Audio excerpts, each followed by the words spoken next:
Assalamualaikum warahmatullahi wabarakatuh.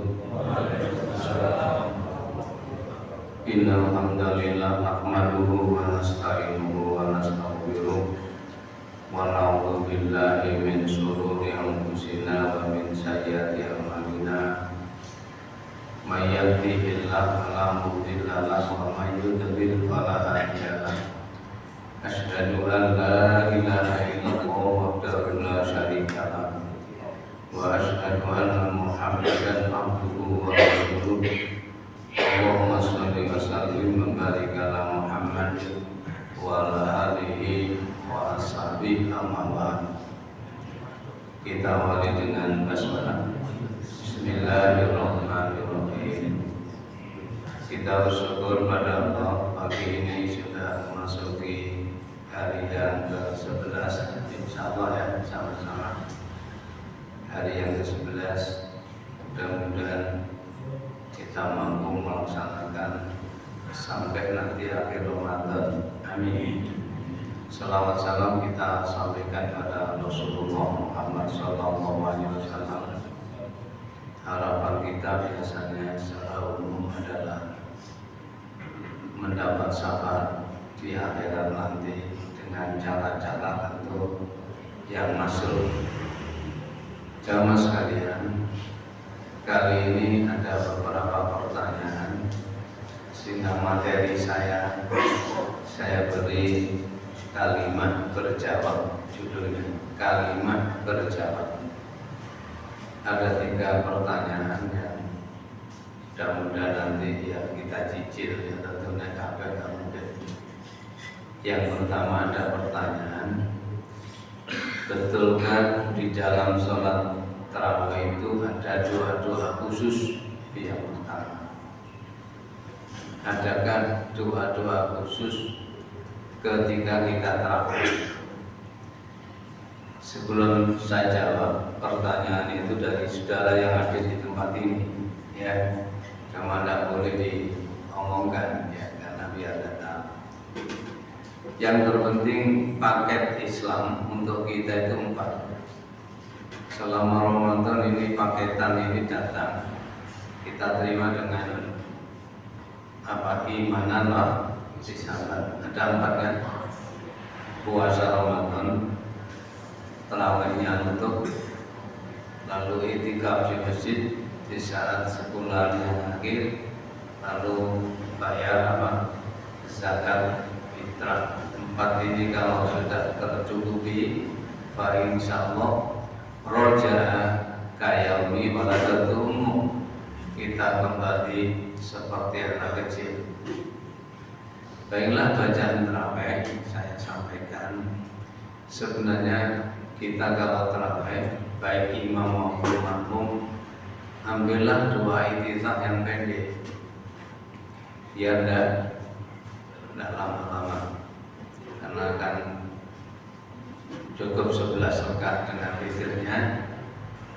Kalau kita ambil dari Rasulullah, ini kalau rukuk dan sujud, kalau di luar tarawih kita biasanya baca subhana rabbiyal a'la. Kalau rukuk subhanallah, kalau sujud subhana rabbiyal a'la, manakala rukuk subhana rabbiyal azim.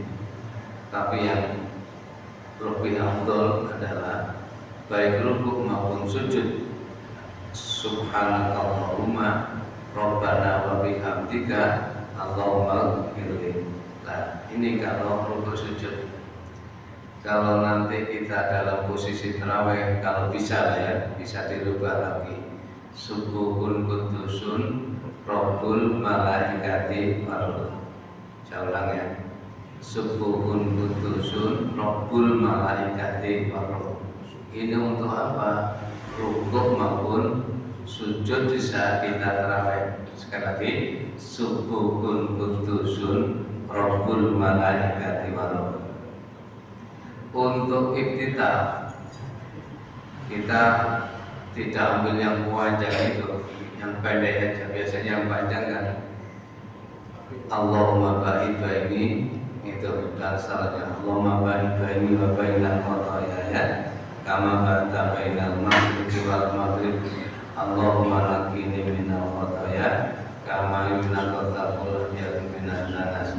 Allahumma ighsil min khataayaya bil ma'i wasalji wal barad. Ini agak panjang atau wajah itu panjang. Yang pendek adalah kabiro. Jadi sebenarnya kita itu mengambil pahala sama saja. Usaha pahala kan ukuran ikhlasnya orang itu. Jadi kalau kita tarawih, terutama makmum, jangan ambil yang panjang. Apalagi imamnya langsung setelah takbir langsung apa?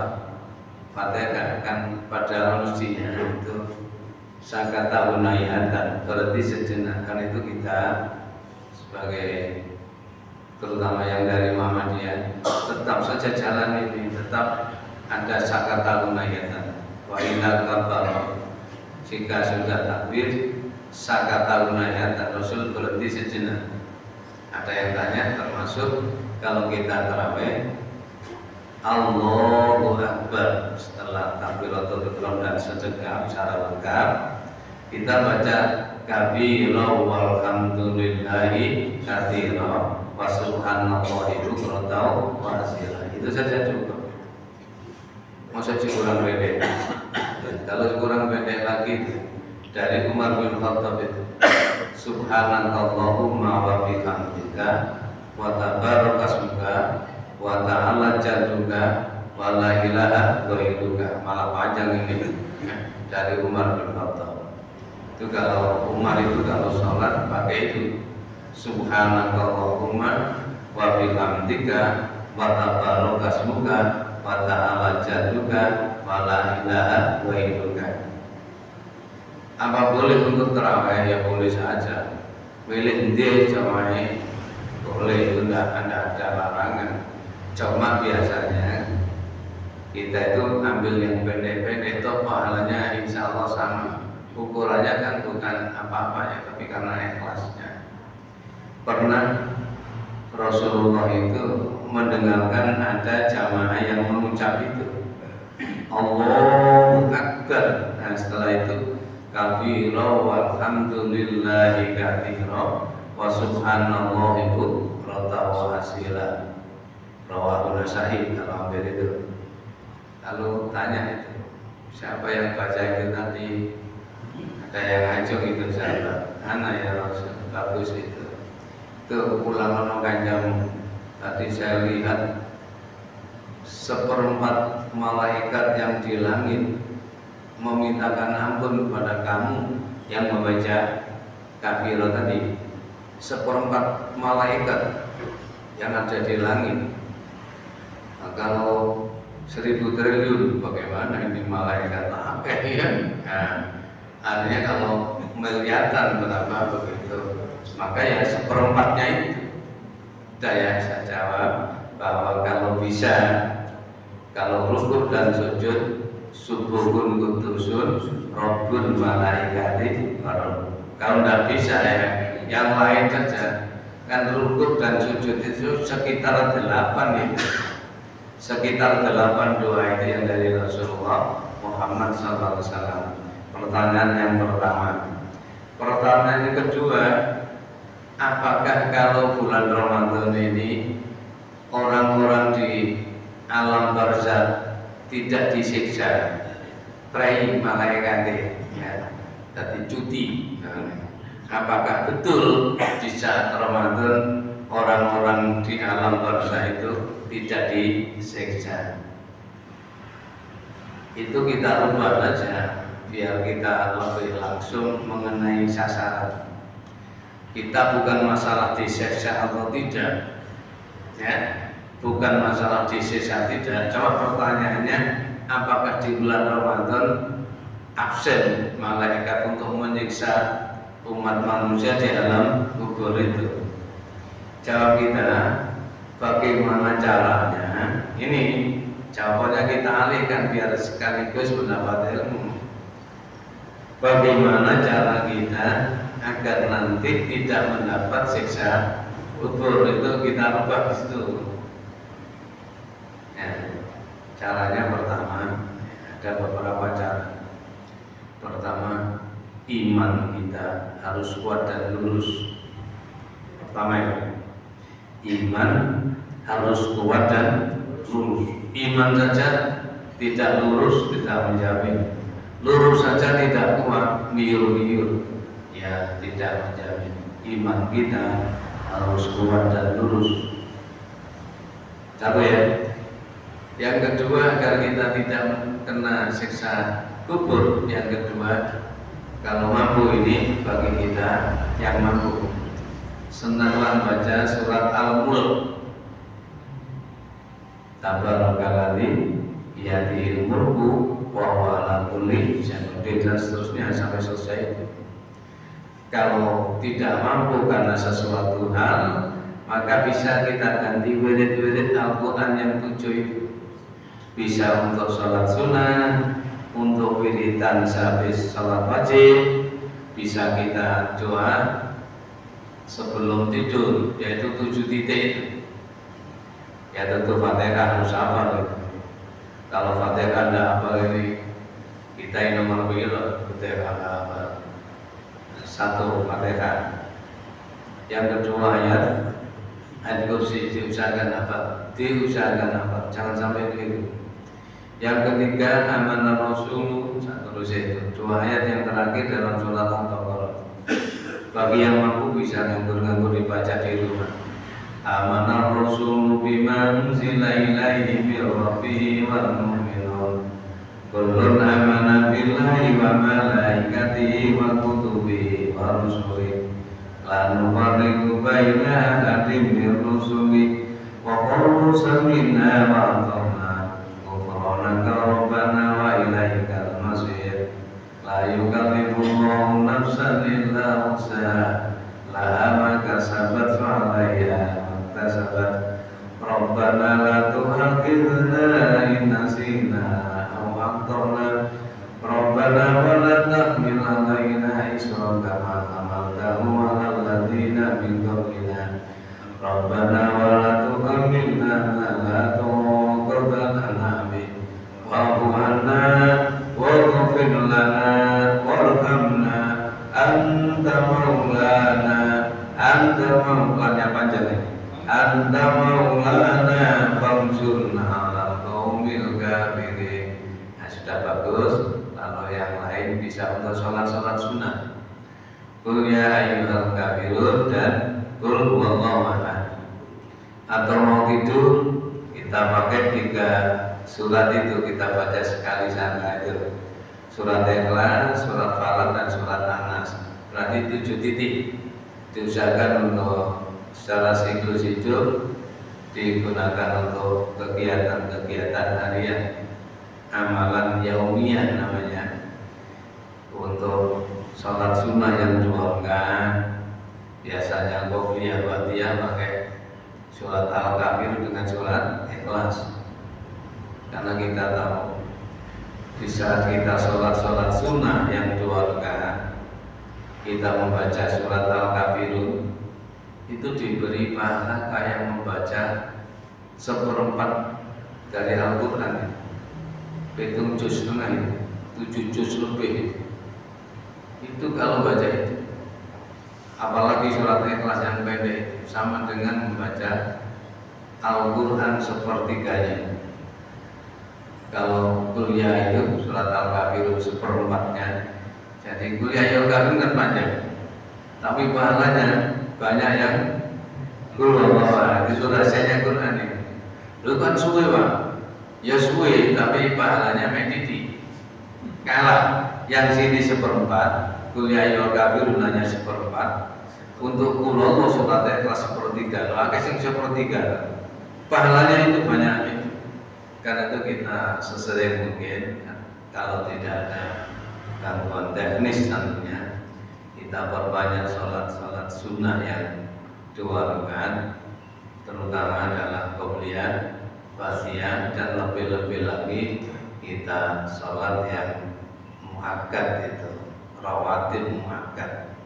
2 rakaat sebelum subuh, 2 rakaat sebelum zuhur, 2 rakaat atau 4 rakaat sehabis zuhur, 2 rakaat sehabis maghrib, dan 2 rakaat sehabis Isya. Itu namanya rawatib muakkad, itu luar biasa. Sudah, itulah cara untuk agar tidak mendapat siksa kubur. Yang ketiga adalah banyak sedekah, amal soleh yang pakai ini, bukan pakai tenaga tapi pakai ngomong ini bedanya ini. Ya ngerti deh. Ya fulus barang kasar jadi halus, ya jadi sasak.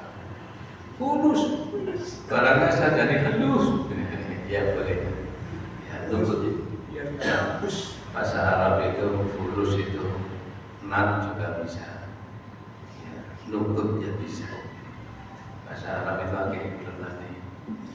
Naik pesek itu irung gak bangi sebelah timur sana. Pesek enggak nih? Ya, udah semua itu. Jamaah sekalian, perbanyaklah sedekah termasuk infak. Yang selanjutnya, yang keempat, jangan menjadi tukang fitnah. Ojo seusil. Ada yang bertanya, apakah merasani bulan Ramadan? Tidak boleh, Ustaz. Ya tidak harus jauh begitu. Ya masih ke Ramadan juga oleh. Nah, gitu. Jamaah biasanya kan dilarikan ke situ. Kalau dia gak bosan merasani bulan itu, lalu tukang fitnah. Atau bagi ibu-ibu biasanya rasa-rasa kayak ya itu saya pakai itu. Yang kedua bagi bapak-bapak biasanya tidak mampu atau kurang bagus menjaga air kencing. Ini kalau bapak-bapak itu mendapat siksa kubur.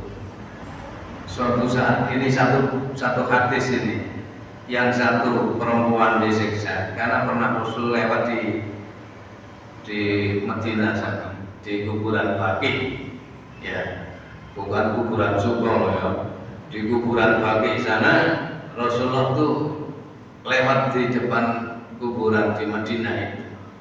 Ada 2 orang yang disiksa, yang satu ketepaan perempuan, yang satu laki-laki. Di lanang itu disiksa. Rasulullah itu diberi kemampuan mendengarkan seperti itu. Rasulullah, yang lain tidak bisa. Andai kata kita penlibat kuburan ternging mercing kabeh, juga kalau rasanya gule gitu, ya malah suhu pakai. Tapi Rasul saja yang mendengarkan adanya siksa kubur, ada orang 2 yang disiksa. Rasulullah lalu minta pada sahabat, coba ambilkan kelopak kurma yang masih basah itu, karena ini ada 2 orang disiksa. Yang satu perempuan, mulutnya usil. Nah ini selama pelepah ini belum kering, malaikat saya suruh berhenti dulu, absen dulu, gak nyiksa orang ini. Lah Rasulullah nah, itu jelas kan? Maksud saya, malaikat disuruh berhenti ya berhenti, gak wani. Leren nama, aja disiksa orang wedok. Engkau naik pamah wis garing, boleh kamu teruskan. Ane adem terus sesuai, alhamdulillah. Ane pewanas terus, ya cepet. Yang kedua, ada laki-laki yang kurang menjaga. Maaf ya, karena itu kalau bisa ya, kalau kita buang air kecil, ya adalah duduk, biar nggak nyiprat. Nah, kalau nyiprat kan biasanya ya jenenge wong nyiprat, sak pinter-pinter ya, kadang-kadang ya bisa muncul mengenai kaki dan lain-lain, sehingga Rasul menyatakan kebanyakan alat kubur itu dari kencing, dari air kencing. Nah, jadi air kencing ini kita jaga biar nanti kita tidak kena siksa kubur. Bagi siapa? Laki-laki. Saya pernah ya, maaf ini iring undangan di Purbalingga, diminta untuk ceramah sana. Pulang saya malam sampai di Cepu, di mana Kudus sampai Cepu ya di situ lah. Berhenti malam-malam saya ingin ke belakang. Masjid-masjid otomatis tutup loh, sudah jam 2. Saya tanya, mana kamar kecil? Oh, teng mriku enten gilo mriku. Ya belok. Teng pundi Bu enten tempat ini? Enten mriki. Ternyata yang jaga perempuan tua. Untung wong tua ini. Nah, maksud saya berhenti di situ. Lah saya bayar 2.000 nggak terima. Malam-malam ya harus 2 kali. Jadi bayar ngadal modalnya 4.000. Apalagi kita kalau lihat ke tempat-tempat umum, mana bisa bersih, terminal. Kita lihat sekolah-sekolah yang umumnya biasanya kita bersih bersih, tapi untuk ke belakang tidaklah kita menjaganya. Itulah mudah sekali kita melihat adanya siksa kubur dari sana. Lalu yang selanjutnya, agar kita memperoleh pertolongan tidak mendapat siksa kubur, kalau sholat, ya, baik sholat sunnah maupun sholat yang wajib, sementara tahiyat akhir kita membaca innaka hamidum majid. Kita lanjutkan dulu. Kita sholat subuh dulu tadi, innaka hamidum majid, kita lanjutkan. Allahumma inni a'udzubika min adzabi jahannam wa min adzabil qabri wa min fitnatil mahya wal mamati wa min syarri fitnatil masiihid dajjal. Mudah-mudahan kita banyak yang hafal. Walaupun itu doanya 4 itu. Doanya 4 itu. Sebelum salam itu 4 doa. Cuma yang bagus ada hubungan dengan keterangan kita, dan memang kebanyakan kita menggunakan itu sebelum salam. Allahumma inni a'udzubika min adzabi jahannam wa min adzabil qabri wa min fitnatil mahya wal mamati wa min syarri fitnatil masiihid dajjal. Ini yang pertama yang panjang. Ada yang agak pendek. Allahumma inni dzalamtu nafsi dzulman katsira wa la yaghfiru dzunuba illa anta faghfir li maghfiratan min indik warhamni innaka antal ghafurur rahim. Yang kedua, Allahumma inni nas'aluka ya Allah bi annaka al-wahidul ahadus samad alladzi lam yalid wa lam yulad wa lam yakul lahu kufuwan ahad an taghfir li dzunubi warhamni innaka antal ghafurur rahim. Ini yang ketiga. Yang keempat pendek. Allahumma inni ala dzikrika wa syukrika wa husni ibadatika. Ini boleh kita masukkan di situ sebelum salam. Boleh mengambil yang mana 4 itu. Karena di Bukhari itu ada doa qabla salam, doa sebelum salam. Yang terakhir adalah kita kalau ada keluarga yang meninggal boleh menangis, tapi jangan apa terlalu. Kalau ada keluarga yang meninggal, karena apa? Al-mayyitu yu'adzabu fi qabri bimanika alaih. Ahli kubur disiksa karena tingkah pola sing urip. Sebenarnya ada satu ya, yang ini mesti tidak bisa secara umum ini, karena faktor sisa-sisa jahiliyah yang sulit dihilangkan. Maaf ya, mudah-mudahan jangan dianggap saya menyinggung dan melarang, tidak. Biasanya ya selamatan materi itu secara umum dianggap apa? Dianggap apa? Ibadah itu meratap. Tapi kita coba ngelarang saya ono 3 dino, ono 7 dino, sampai terus sampai 40 hari, 100 hari. Ya benda-benda disik terus ya. Itu sebenarnya sisa-sisa jahiliyah itu. Arbaatun fil Islam min amril jahiliyah. Ada 4 perkara yang sebenarnya itu sisa-sisa jahiliyah. Meskipun kamu sudah beragama Islam tapi sulit dihilangi. Pertama ya al-fakhru fil ansab, membanggakan keturunan. Membanggakan keturunan. Anak itu lamar wong naik engko kon ngamar anak kuwi kok ingoni apa? Kok ingoni apa? Eling-eling padha seneng. Kula ingoni watu lemah iki calon mertua dengan calon menantu. Akhirnya ya guys, jangan membanggakan keturunan. Yang kedua, suka menghina keturunan orang lain. Wata'nu fil ansab, suka menghina keturunan orang sebab dia menganggap darahnya darah biru, masalah darah itu biru harus kau sembah padahal dia lahir ke dunia bukan Tuhan tapi mengaku berpura-pura kayak Tuhan padahal hantu deh. Tuhan itu walikan hantu itu ya. Dia itu coba itu Fir'aun, Takianus, Dunwas, Namrud, terus yang dari Najran itu ya, yes, pojok macam-macam, poso-poso diam saja, dengarkan baik-baik. Maka inilah jamaah sekalian yang terpenting. Tapi nek mulya Madura gak apa-apa, tak terus lo sampean kowe jaga salat iki. Jamaah sekalian, itulah yang terpenting. Supaya kita menjaga jangan suka menghina keturunan orang, membanggakan keturunannya dan suka menghina keturunan orang lain. Yang ketiga, percaya zodiak itu. Wal istisqa bil nujum. Percaya nek ngene iki kado kene gak iso.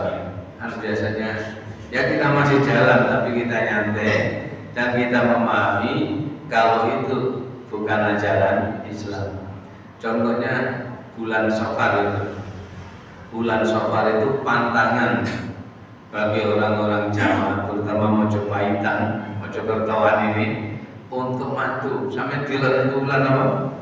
Safar. Masa ono wong mantu itu, wong Mojopahit ya. Mojokerto kan Mojo aku mbak sampean Mojo air. Itu ndak bisa, hilang ndak bisa. Terus dia ngomong ini. Sebenarnya saya tuh nggak yakin ke itu, tapi mama nih aku mantu kalau sing teko itu gak wani teko. Bapaknya aku duwe hajat bulan Safar, sing duwe hajat mati dhisik ya nemu. Termasuk maaf kalau punya anak sing kene utone lagi kalau main itu ndak berani sampai urung itu. Lalu nggak jadi. Lah saya tanya petani nopo, Dik, yuk gali paling aduk mboten saged. Anak kula niki lagi yuk gali sampean paling wah ini mate dhisik kula. Jadi bapak mau mate dhisik. Cewek seperti itu maaf itu biasanya termasuk bagian-bagian keyakinan kita di was istiqomah bin nujum. Percaya akan nasib-nasib tentang perbintangan itu. Kalau bintang Taurus, bintang apa lagi? Yes, bintang Mes, macam-macam. Itu diyakini sampai sekarang. Karena itu kita perhatikan biasanya ada kalender atau biasanya pula ada koran itu. Ya, zodiak Anda minggu ini biasanya. Nah, itu kita perhatikan mungkin cucu kita, mungkin anak kita. Ojo diwaca itu kudu ajaran Islam. Itu perkiraan kita hilangkan zodiak. Yang terakhir tadi niyakah meratap. Kalau ada keluarganya meninggal, dia meratap yang keterlaluan. Padahal kematian itu adalah takdir mutlak yang tidak bisa dirubah oleh siapapun. Saya rasa pertanyaan dua itu saya jawab sekarang dan sudah selesai. Mudah-mudahan bermanfaat untuk kita. Untuk jawaban kita yang kedua nanti ya kalau ketemu lagi hanya satu bisa. yaitu rahasia puasa. Tidak hari ini, nanti banyak yang keterangan nanti yang Selasa keempat mungkin saya akan ketemu, dan itu masih bulan Ramadan. Mudah-mudahan bermanfaat untuk kita. Amin ya rabbal alamin. Bismillahirrahmanirrahim. Allahumma sholli wa sallim wa barik ala Muhammad. Walhamdulillahi rabbil alamin. Allahumma inna nas'aluka ya Allah bi annaka al-wahidul ahadus samad alladzi lam yalid wa lam yulad wa lam yakul lahu kufuwan ahad. Antaghfir lana dzunubana wa ghfir lana sayyi'atina wa tawaffana muslimin. Allahumma inna nas'aluka salamatan fid din wa afiyatan fil jasad wa ziyadatan fil ilmi wa barakatan fil rizqi wa tawbatan qabla al-maut wa rahmatan indal maut wa maghfiratan ba'dal maut awin alaina fi sakratil maut wa najata minan nar wa lafadal hisab. Allahumma rabbana nuzil alaina ma'idatan minas sama takunu lana idali awalina wa akhirina wa ayatan minka warzuqna wa khairul raziqin. Rabbana ighfir lana wa li walidayna warhamhuma kama rabbayana shaghira. Allahumma arinal haqqa haqqan warzuqna ittiba'ah wa arinal batila batila warzuqna ijtinabah. Rabbana atina fid dunya hasanah wa fil akhirati hasanah wa qina adzabannar. Wa sallallahu ala Muhammad. Alhamdulillahi rabbil alamin. Assalamualaikum warahmatullahi wabarakatuh. Waalaikumsalam.